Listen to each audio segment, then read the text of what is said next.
우리가 누군가를 칭찬한다는 것은 어떤 사람이 어떤 일을 잘해서 칭찬하는 경우도 있지만 때로는 그 사람을 격려하고 위로하기 위해서 칭찬할 때도 있습니다. 우리가 지난주부터 아시아에 있는 7교회 주시는 말씀을 함께 나누고 있는데, 여러분들 요한계시록에 나오는 7교회 중에 책망은 없이 칭찬만 들었던 2교회가 있는데 어떤 교회인지 아십니까? 네, 오늘 본문에 나오는 서바나 교회이고 또 한 교회가 빌라델비아 교회입니다. 근데 이 2교회는 공통점이 있었는데 어떤 공통점이냐면 둘 다 극심한 고난 가운데 있었다라는 것이었습니다.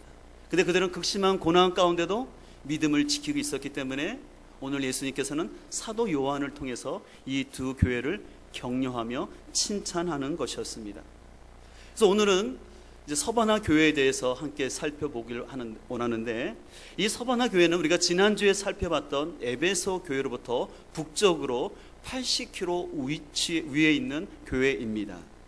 특별히 이 서바나 교회가 위치한 그 지역은 굉장히 아름다운 항구였어요. 그래서 이 서바나 지역을 아시아의 보석이라고 일컬어졌습니다. 이 서바나 지역의 현재 지명은 이즈미르라고 하는데, 이 이즈미르는 지금 터키의 3대 도시입니다. 여러분들 터키 하면 이스탄불, 그 다음에 수도가 있는 앙카라, 그 다음 세 번째 도시가 이즈미르, 바로 이 서바나입니다. 옛부터 이 서바나는 굉장히 발전된 도시였습니다. 근데 이 서바나의 그 이름의 뜻은 몰약이라는 뜻을 갖고 있어요. 그래서 옛날부터 이 향료가 잘 나와서 수출이 되면서 굉장히 도시가 발달되었습니다. 특별히 이 지역은 과학과 의술이 매우 발달된 지역이었습니다. 특별히 또 이 서바나 하면 여러분들이 기억하는 사람이 있을 텐데, 여러분들 그 트로이 목마 아시죠? 그 트로이 목마가 일리아드라는 대서사시에 나오는데, 그 일리아드를 쓴 사람이 누구냐면 호모예요. 그래서 그 호모의 고향이 이 서바나입니다. 저 사진은 제가 성지순례 갔을 때 그 트로이 목마 앞에서 하나 사진을 찍은 건데요. 근데 이 서바나 이 도시는 특색이 있었는데요. 어떤 게 있었냐면, 과거에 이 지역이 한 번은 멸망을 했어요. 근데 멸망했던 도시로서, 근데 그 후에 알렉산더 대왕이 와서 이 도시를 다시 재건했습니다. 그래서 오늘 본문에 나오는 죽었다가 살아나셨다라는 주님이라는 표현이 이 서바나 성도들에게 너무나 잘 공감이 됐어요. 왜냐하면 이 서바나 지역 자체가 옛날에 죽었던 도시였는데 알렉산더 대왕에 의해서 계획적으로 새롭게 살아난 도시였기 때문에 그렇습니다. 근데 이 서바나의 특별히 종교적인 사항이 굉장히 쉽지가 않았는데요. 이 서바나는 다른 그 아시아의 교회 지역보다도 로마 황제 숭배의 중심지였습니다. 그래서 이 서바나 지역은 다른 지역보다도 로마 황제를 가장 잘 섬기는 지역이 됨으로 인해서 이 로마 황제를 숭상하는 신전이 있었습니다. 그래서 그곳에 사는 사람들은 1년에 한 번씩 그 신전에 가서 분향을 하고 증명서를 받아야만 했습니다. 근데 문제는 그곳에 있는 초대 교인들은 로마 황제는 결코 하나님이 될 수 없기 때문에 그들은 로마 황제를 섬기지 않았습니다. 그로 말미암아 그 당시 서바나 교인들은 로마 권력으로부터 많은 핍박과 고난을 겪을 수밖에 없었습니다. 근데 바로 오늘 이런 상황 속에서 오늘 주님께서는 9절에서 이렇게 말씀하고 있습니다. 한번 9절을 보실까요? 내가 내 환난과 궁핍을 알거니와, 이 환난과 궁핍이라는 단어는 서로 연결된 단어로서요, 지금 이 서바나 교인들이 가난한데 그 가난한 것은 그들이 게을러거나 무능해서가 아니라 신앙을 지키기 때문에, 환난을 때문에 그들이 가난 가운데 있었다라는 것입니다. 근데 주님은 뭐라고 말씀하시면, 비록 너희들이 환난 때문에 지금 굉장히 가난한 가운데 있지만 너희의 실상은 부유한 자다라고 하면서 이들을 칭찬하는 것이었습니다. 아까도 말한 것처럼 이 당시 서바나 교회 성도들은요, 로마 사람들로부터 많은 핍박을 받았을 뿐만 아니라 동적인 유대인들로부터도 배신과 밀고를 당함으로 많은 고통 가운데 있었습니다. 왜냐하면 당시에 유대인들은요, 이 로마에 아주 협력을 하면서 그들은 여호와를 섬기는 신앙은 보장은 받았어요. 그러나 문제는 그러면서 그들은 하나님을 섬기면서 이 그리스도인들, 예수 믿는 사람들은 굉장히 싫어했습니다. 우리 새가족들이 좀 많으시기 때문에 좀 제가 좀 설명을 드리려고 하는데요. 유대교와 기독교는 틀리거든요. 원래 이제 예수님을 믿는 사람들은 초기에는 그냥 유대교의 분파 정도로만 생각했어요. 그러다가 AD 70년경에 예루살렘 성전이 멸망할 때 거기에 있었던 예수님을 믿었던 사람들은 예수님의 말씀대로 이제 예루살렘 성전이 멸망할 것을 알고 미리 그 성전을 빠져나갔습니다. 그러나 예수님을 믿지 않았던 유대인들은 그 하나님이 계신 성전이기 때문에 예루살렘 성전이 안 망할 거라고 있다가 그만 다 멸망하고 말았지요. 그 일을 계기로 해서 유대인들이 볼 때는 저 예수 믿는 사람들은 하나님의 성전을 버리고 간 사람이다라고 생각하면서 그때부터 유대교와 완전히 이제 예수 믿는 사람과 분리가 되었습니다. 그러는 가정 속에서 이 유대인들은 굉장히 경제력이 뛰어나고 머리가 좋은 사람들로 해서 로마 정부에 협력을 하면서 그들이 로마 황제도 같이 믿으면서 우리가 믿는 하나님에 대한 신앙만 타치하지 않으면 좋다라고 했어요. 그래서 로마도 유대인들을 인정해 준 거예요. 근데 이 가운데 유대인들이 이제 예수 믿는 기독교인들을 핍박하면서 저 사람들은 로마 황제를 숭배하지 않는, 로마 황제를 배역하고 있는 배신자들입니다 라고 밀고를 했던 것입니다. 그렇기 때문에 오늘 주님께서도 9절에 뭐라고 말씀하셨냐면 그 유대인들은 유대인들이 아니라 사탄의 회당이다라고 말했어요. 사탄의 회당이라는 것은 뭐냐면 사단의 무리다라는 뜻이었습니다. 그 당시에 유대인들이 기독교인들을 어떻게 비방을 했냐면요, 여러분 아는 것처럼 우리가 지난주에 우리 교회에서도 주의 만찬을 하지 않았습니까? 주의 만찬할 때 이것은 주님의 살입니다, 이것은 주님의 피입니다 라고 나누지 않습니까? 근데 그거를 그 사람들은 어떻게 모함을 시켰냐면 저들은 사람의 살과 피를 마시는 식인종이다 라고 거짓말을 하는 것이었습니다. 또 어떤 오해가 있었냐면 그들은 이 주의 만찬을 아무나 참여시키지 않고 구원받은 사람들만 참여하게 하고 그리고 그 안에서 형제 자매라고 불렀거든요. 그러니까 그 사람들이 볼 때는 저 사람들은 가정 질서를 파괴하는 가정 파괴범이다라는 그런 오해를 듣게 되었습니다. 무엇보다도 아까 말씀드린 것처럼 이 사람들은 황제를 숭배하지 않는, 그래서 보이지 않는 신을 섬기고 있는 로마에 반역하는 사람들이라는 불순분자라는 비방을 했던 것이었습니다.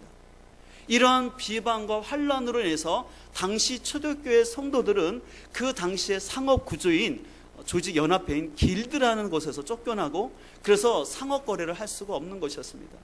여러분 아시는 것처럼 유대인들은 상업으로 먹고 사는 사람들인데 거기에 조합에 끼워주지 않는 거예요. 저 예수쟁이 안 돼 라고 빼는 것이었습니다. 그래서 그들은 많은 환란을 겪었고 그래서 오늘 본문에 나오는 것처럼 그들은 가난할 수밖에 없었던 상황이었습니다. 그런데 주님께서는 뭐라고 말씀하시냐면 비록 너희들이 신앙 때문에 환란을 낳고 그로 인해서 가난하지만 내가 너희는 믿음이 부유한 자라고 오늘 주님은 말씀하시고 칭찬하고 있는 것이죠. 우리도 어떻습니까?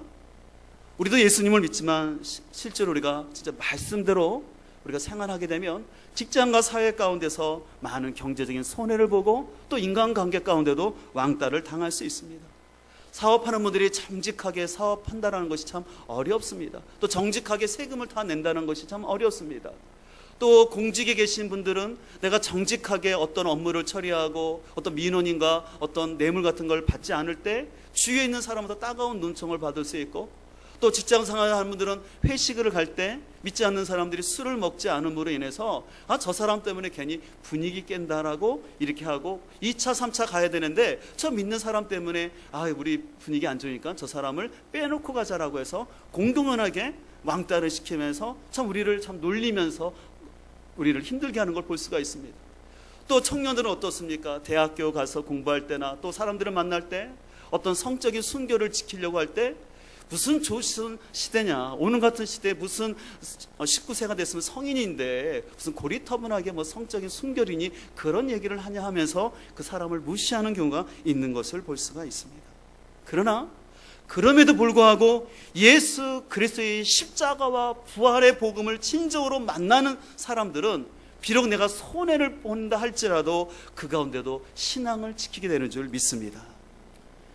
그렇지만 이 복음이 없는 신앙은 기복주의에 빠지게 됩니다. 기복주의는 건 뭡니까? 신앙의 목적이 그저 복만 구하는 거죠. 복을 구하는 자체는 나쁜 건 아니에요. 그러나 신앙의 중심이 예수 그리스도가 아니라 어떻게 하면 내가 복을 받고 내 자식이 잘 풀려서 좋은 직장 가고 좋은 대학 갈까? 그런 데만 관심이 있는 것이죠. 또 이렇게 십자가의 복음이 없는 사람들은 신앙생활이 조금만 어려우면 다시 세상으로 돌아가거나 아니면 신앙생활을 편하게 하려고 합니다. 부담스러운 건 싫어합니다. 그러니까 현대인들이 하나님을 부정하기는 어렵고 그러나 부담감은 갖기 싫으니까 자꾸자꾸 대형교회를 선호하는 거죠. 대형교회가 나쁜 건 아닙니다. 그러나 대형교회 가는 사람들 가운데는 실은 그런 마음을 가지고 하나님을 믿긴 믿어야 되겠지만 좀 편하게 믿고 싶은 마음으로 그래서 가서 익명의 그리스도인으로 남아서 그저 나는 예배를 드렸다라는 마음의 안도감을 느끼면서 그냥 신앙생활을 하려는 것을 볼 수가 있습니다. 카자흐스탄에서 강의를 하시는 교수님하고 직접 만나서 교제할 기회가 있었는데요. 그분이 이런 얘기를 하시더라고요. 그 카자흐스탄은 나라는 모슬렘이 90% 이상이 되는 나라예요. 그런 나라에서 예수님을 믿는다라는 것은 실은 출세를 포기하는 길이라고 합니다.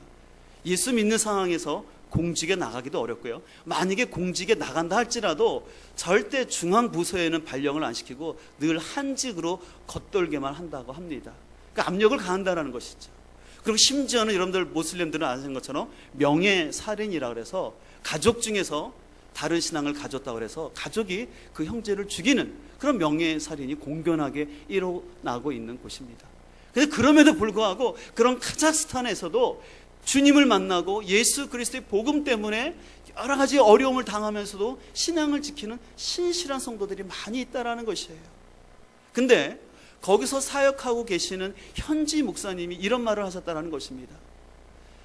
가끔씩 한국교회 목사님들의 설교나 말씀을 듣다 보면은 자기로서는 참 많이 힘들다라는 것입니다. 한국교회 목사님들이 설교할 때 예수 믿으면 축복받고 복을 받고 성공하고 출세한다라고 말하는데 이 카자흐스탄의 현실에서 예수 믿는다라는 것은 성공을 포기하는 거고 출세를 포기하고 고난받는 걸 작정하고 예수 믿는 건데 왜 똑같이 가진 성경인데 한국에하고 우리가 읽는 성경하고 틀리냐라는 얘기를 했다는 것이에요. 저는 그 말을 참 의미 있게 받아들입니다. 우리는 이런 모습을 통해서 우리 안에 잘못된 번영 신학이나 성공주의 또 아니면 기복주의의 메시지에서 벗어나서 우리가 참된 복음 앞에 서야 할 줄 믿습니다. 여러분들 복음이라는 건 좋은 소식이에요. 그러나 좋은 소식 이면에 생명의 말씀이기 때문에 거기에는 십자가의 고난이 있습니다. 그러나 십자가의 고난이 있지만 그 고난 뒤에는 놀라운 부활의 영광이 있음을 우리가 알고 있습니다. 근데 우리가 예수님을 믿으면서 내가 십자가의 고난을 생각하지 않냐고 부활의 영광만을 추구한다면 그것은 복음이 아니고 가짜입니다. 우리가 지난주 큐티를 할 때 고린도후서 6장을 보게 되었는데 여러분들 고린도후서 6장에서 사도 바울이 많은 고난 가운데 있으면서 어떻게 고백했던 것을 아실 것입니다. 우리 고린도후서 6장을 한번 보실까요? 고린도후서 6장 9절을 보면 사도 바울은 이렇게 말하고 있습니다. 무명한 자 같으나 유명한 자요 죽은 자 같으나 보라 우리가 살아있고 징계를 받는 자 같으나 죽임을 당하지 아니하고 근심하는 자 같으나 항상 기뻐하고 가난한 자 같으나 많은 사람을 부유하게 하고 아무것도 없는 자 같으나 모든 것을 가진 자로다. 고린도후서를 묵상하고 계신 성도님들은 아시겠지만 이 고린도후서의 별명이 누가 참 사도인가라는 부제라고 제가 말씀을 드렸죠. 실은 사도 바울은 고린도 교회를 개척했던 개척 목사였습니다. 그럼에도 불구하고 그는 고린도 교회인들로부터 너무나 많은 비방을 받았습니다. 사도 바울은 너무 원칙주의자예요. 사랑이 없이 어떻게 이렇게 사람이 매섭기만 하느냐.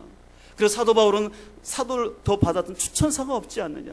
사도 바울의 외모나 말하는 것 너무 시원치 않다. 그런 식으로 하면서 사도 바울은 참 많은 어려움을 당했습니다. 그럼에도 불구하고 사도 바울은 자기가 가진 이 복음이 너무 귀하기 때문에 그 고린도 교인들을 포기하지 아니하고 원망하지 아니하고 계속해서 눈물의 편지를 보내면서 그 성도들을 권면하면서 그래서 오늘 이제 사도 바울이 고백하는 거 이거 아니겠습니까?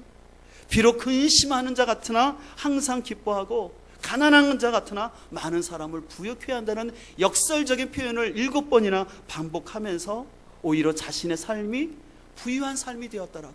그렇기 때문에 고린도 교인들을 향해서도 여러분들의 삶이 비록 우리가 가난한 것 같지만, 복음 때문에 가난한 것 같지만 우리는 많은 사람을 부유케 하는 사람이라고. 우리가 복음 때문에 이 세상에서 근심을 당하는 것 같지만 우리는 진정 예수님 때문에 기뻐할 수 있는 존재가 우리라고 오늘 사도 바울은 권면하고 있는 것입니다. 저는 오늘 말씀을 준비하면서 저는 우리 선한 목적회가 더욱더 선명한 복음 가운데 세워질 수 있기를 간절히 소망합니다. 또한 그 선명한 복음으로 인해서 주님께서 알아주시는 교회가 되고, 비록 시골에 있는 교회이지만 참으로 한국 교회를 부유케 하는 교회가 되어서 우리 교회가 어느 인원만 되면 분립개척을 통해서 단순히 흔히 말하는 맨 땅에 헤딩하는 식의 개척을 지원하는 것이 아니라 교회가 분립이 돼서 교회가 서로 같이 살아갈 수 있도록 하고, 또 우리 교회 계속해서 정책처럼 우리 예산의 30%를 선교와 구제에 책정하여서 우리가 계속해서 재정이 늘어날수록 이 원칙을 지켜서 우리 선교사님들을 부유케 할 수 있는 교회가 될 수 있기를 간절히 소망합니다. 오늘 주님께서는 이 서바나 교회를 아신다라고 말씀하시면서 이제 10절에 또 이렇게 말씀하십니다. 10절을 보실까요? 너는 장차 받을 고난을 두려워하지 말라. 오늘 주님은 사도 요한을 통해 이렇게 말씀하십니다. 지금 너희들이 그 로마 황제를 숭배하지 아니하고 또 동족으로부터 너희들이 많은 고난 가운데 있지만 너희가 계속해서 또 고난이 있을 것이라고 얘기를 하는 것입니다. 그런데 그 고난을 두려워하지 말라는 것입니다.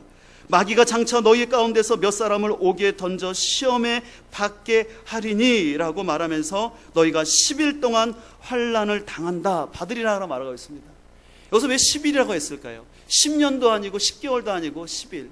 이 10일이라는 것은 그 고난이 있지만 잠깐이라는 거예요. 그 고난이 긴 거가 아니라, 고난받을 때는 긴 것 같지만 그 고난은 짧다라는 것입니다. 그리고 또 10일이라는 의미는 어떤 의미가 있냐면 이 완전수로서 그 고난이 실은 쉽지만은 않을 거라는 겁니다. 그 고난이 어려울 거라는 것입니다. 그 힘든 고난이 오기 때문에, 그렇기 때문에 오늘 10절 후반절에서 말하는 건 무엇입니까? 내가 죽도록 충성하라.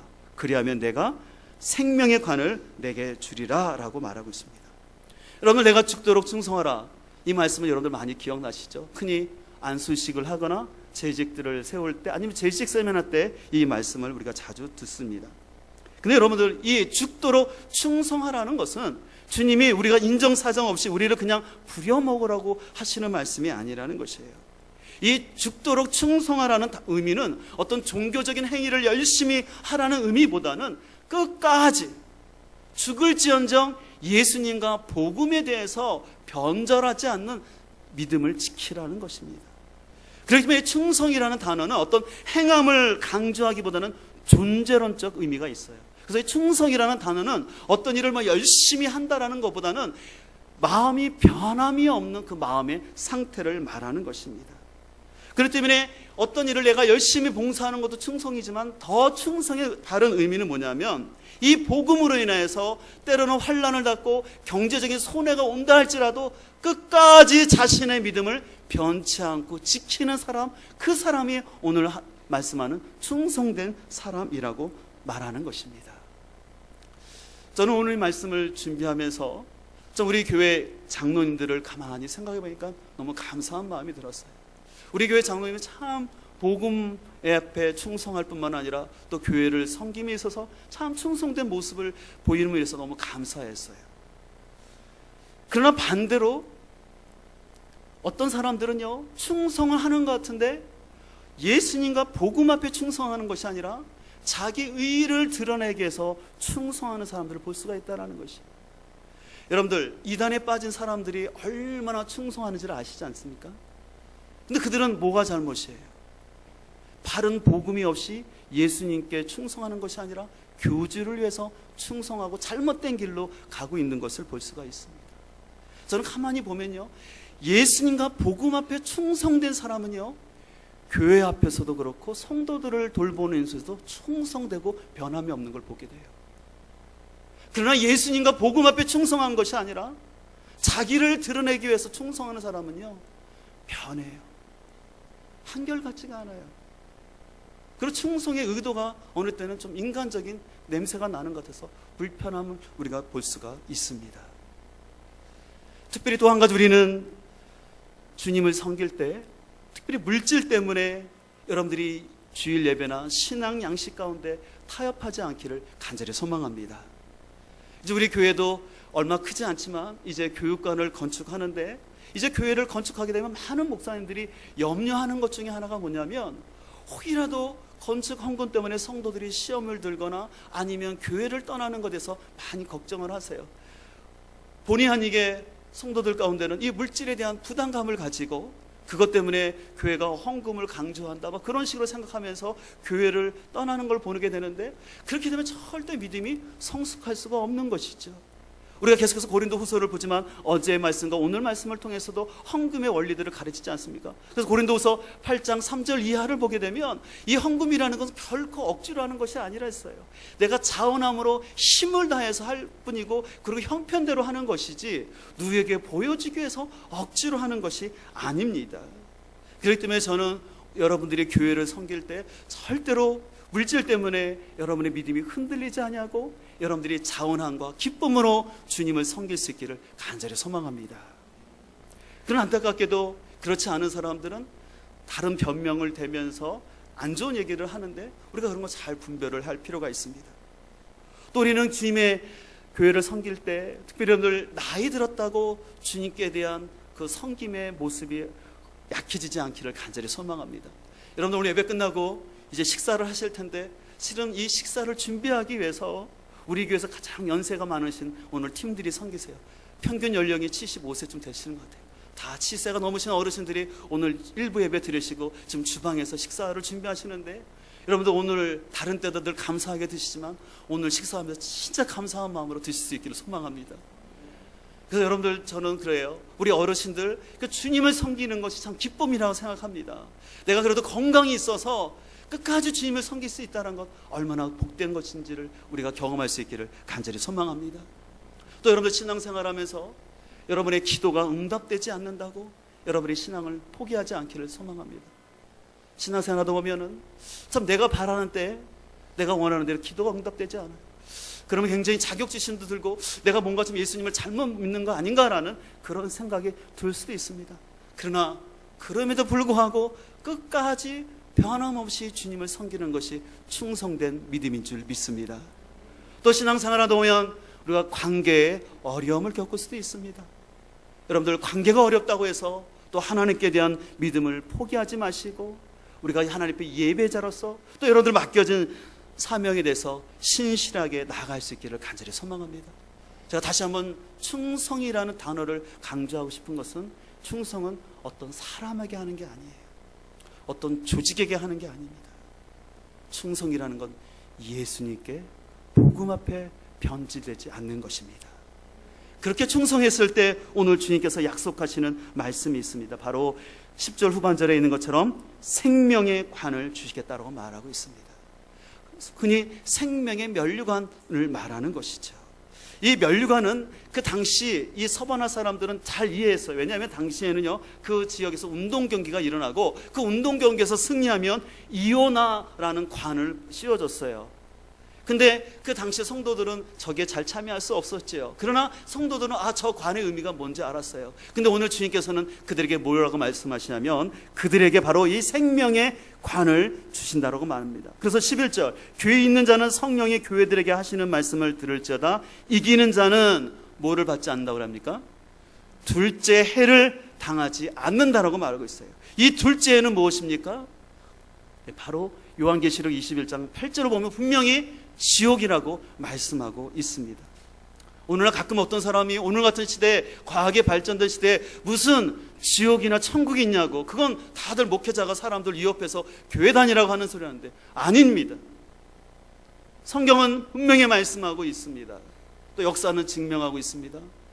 우리가 죽은 다음에는 한 번은 누군가 첫째 사망에 이르지만, 예수님이 다시 오실 때 분명한 심판이 있어서 예수님을 믿는 사람에게는 생명의 관으로 천국이 있지만, 믿지 않는 사람들에게는 분명히 하나님이 예비하신 불의 심판이 있는 지옥이 있다고 말씀하고 있습니다. 여러분들이 잘 아시는 단테의 신곡 천국편을 보면 이런 말이 있습니다. 천국은 위선자가 들어가는 곳이 아니라 진실로 충성된 자만이 들어갈 수 있다. 바라옵기는 우리가 주님 오실 때까지 우리의 신앙이 변질되지 않는 진실한 충성된 사람이 되어서 우리가 생명의 관을 쓸 뿐만 아니라 영원한 그 천국에 가서 주님과 진정으로 기뻐하며 안식할 수 있는 우리 모두가 되길 간절히 소망합니다. 그렇다면 어떻게 이 고난 가운데도 주님 앞에 칭찬받는 그런 신앙인이 될 수 있을까요? 오늘 8절 말씀을 읽도록 하겠습니다. 2장 8절입니다. 서머나 교회의 사자에게 편지하라. 처음이며 마지막이며 죽었다가 살아나신 이가 이르시되. 오늘 우리가 바로 바라봐야 될 것은 역사의 처음이시고 마지막이시며 죽었다가 다시 살아나신 예수 그리스도를 바라봐야 할 줄 믿습니다. 결코 우리 환경과 우리 자신을 바라봐서는 소망이 없습니다. 넘어질 수밖에 없습니다. 그러나 오늘 주님 말씀하십니다. 내가 역사의 처음이요 마지막이라는 것입니다. 이 말은 무엇입니까? 예수 그리스도가 역사의 주관자이심을 말씀하시는 것입니다. 그리고 주님은 죽은 것 같지만 그 부활을 통해서 이기셨다고 우리에게 말씀하고 있습니다. 저는 대학에서 역사를 전공했지만 실은 역사를 보면 늘 역사가 옳은 방향으로만 직선으로만 발전하지는 않습니다. 역사 가운데 보면 불의한 사람들이 정권을 잡고 오히려 정의로운 사람들이 고난을 받고 많은 백성들이 핍박받는 게 현실입니다. 그러나 그럼에도 불구하고 역사의 큰 수레바퀴는 나선형적인 그런 고난은 있지만 진리를 향해서 가고 있다는 것입니다. 그래서 이것을 역사의 긴장이라고 말합니다. 여러분들 만약에 역사가 늘 옳은 정의만이 승리하고 늘 옳은 길만 직선으로 쭉 갔다면 변절할 사람들이 없겠죠. 고난이 있기 때문에 사람들이 변절하고 충성하지 못하는 것을 볼 수가 있습니다. 그러나 여러분들 기억하십시오. 우리 믿는 사람은 역사의 승리를 경험했고 우리는 이미 승리한 싸움을 싸운 줄 믿습니다. 그 증거가 뭡니까? 바로 십자가에서 죽으시고 부활하신 예수 그리스도가 그 증거인 줄 믿습니다. 부활은 예수님이 승리하셨음을 말씀하시는 거예요. 우리는 이미 승리한 싸움을 싸운 줄 믿습니다. 이제 중요한 것은 그 이미 승리한 그 싸움 가운데 이 땅 가운데 중요한 것 끝까지 우리의 믿음을 변절하지 않냐고, 내 경제적인 이익 때문에 나의 자신의 어떤 이익 때문에 주님을 변절하지 않는 것입니다. 실제로 이 요한계시록이 전해진 다음에 60년 후인 1556년에 이 서바나 교회의 성도였던 그 폴리갑이 순교하게 되는데, 지금 보시는 사진이 폴리갑 기념교회입니다. 예전에는 성지순례 가면 저 곳을 들어갈 수 있었는데 이제 저곳을 카톨릭에서 카톨릭 신자 외에는 입장을 안 시켜요. 그래서 저희들 들어가지 못하고 밖에서 찍게 됐는데, 이 요한 서신이 전달됐을 때 아마 그 나이를 보게 되면 이 폴리갑이 이 요한 서신을 읽었던 걸로 알 수가 있습니다. 이 폴리갑은 믿음을 지켰어요. 그래서 이제 로마 황제를 숭배하지 않는다 그래서 이 사람을 잡으러 갔는데, 이 폴리갑이 거기 있을 때 잡혀올 때 호민관이 이런 얘기를 했습니다. 당신이 예수님 믿는다는 걸 포기하고 로마 황제를 숭배하겠다고 말만 하면 당신을 살려주겠다. 그런데 폴리갑은 굴하지 않았습니다. 그러면서 폴리갑은 이렇게 고백을 했다고 합니다. 86년 동안 주님은 나를 한 번도 모른다 하지 않았는데 내가 어찌 주인이신 그리스도를 부인하겠는가. 끝까지 폴리갑은 포기하지 아니하고 주님을 고백했습니다. 그래서 그를 화형시키게 되는데, 불로 태워지는데 지금 사진이 뭐냐면 화형을 시키는데 놀라운 기적이 일어나서 불이 이 폴리갑을 피해서 그냥 불만 타는 것이었어요. 죽지가 않는 거예요. 그러다 보니까 그 옆에 있는 병사가 칼을 들어서 이제 폴리갑을 죽이게 됩니다. 그래서 이제 폴리갑이 거기서 순교하게 되었어요. 그래서 세워진 교회가 이 폴리갑 기념교회였습니다. 그래서 어떻게 보면 오늘 본문에 나오는 이 말씀처럼 폴리갑은 끝까지 감옥에 갇히고 고난 가운데 있었지만 믿음을 변절하지 않는 그 믿음의 귀한 사람이 되어서 오늘날 우리에게 큰 믿음의 교훈으로 다가오는 줄 믿습니다.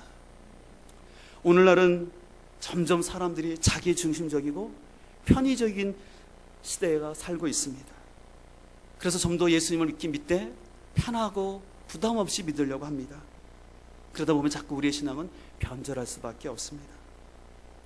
우리 근현대사를 보더라도 실제로 나라의 독립을 위해서 애썼던 독립군들과 그 독립의 후손들은 지금도 제대로 대우를 못 받고 있지만, 반대로 변절하고 친일에 앞장섰던 그 자식들은 오늘날도 잘 살고 있고, 심지어는 그들은 또 오늘날 역사를 왜곡하려고 이념적인 논쟁을 일으키고 있습니다. 역사를 배우신 분들은 알겠지만 실은 1919년 3.1운동 전까지만 해도 한국교회의 강단의 메시지가 달렸다고 합니다.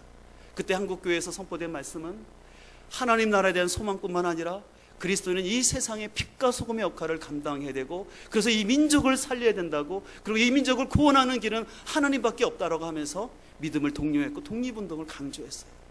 그러나 이제 3.1운동이 실패로 끝나고, 그리고 일본이 그때부터 문화정책으로 바꾸면서 식민지화를 추구합니다. 추구하면서 사람들을 자꾸 변절시키게, 그래서 문학가 중에 변절하는 사람들이 생겼고, 언론도 변절을 하고, 또 그 중에는 안타깝게도 목회자들도 있어서 신사참배에 참여하면서 메시지가 바뀝니다. 메시지가 그전에는 민족을 구원하고 빛과 소금 역할을 감당해야 하는 그런 메시지를 선포했다면, 자꾸 신앙이 내세적으로만 해서 죽어서 가는 천당만을 자꾸 강조하면서 이 땅에서 잘 사는 그런 메시지만, 기복적인 메시지만 변질되다 보니까 안타까움이 오늘에 이른 것을 볼 수가 있습니다. 우리가 예수님을 믿는다라는 것은 그저 그냥 내가 잘 살고 복 받고 그런 것이 아니라, 우리 믿는 사람들은 역사의식이 있어야 할 줄 믿습니다.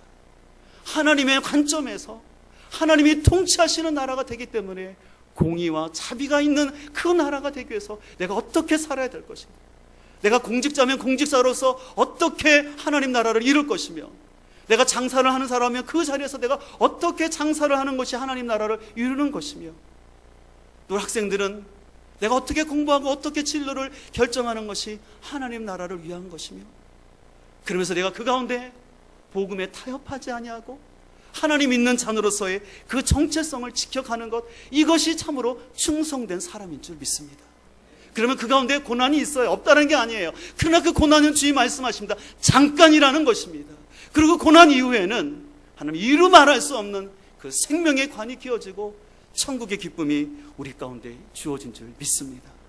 오늘의 이 말씀을 기억하고 우리 모두가 역사의 주관자 되시는 예수 그리스도, 죽음을 이기신 예수 그리스도를 바라보면서 우리가 끝까지 변치 않고 신실한 믿음의 모든 지체들 되기를 간절히 소원합니다.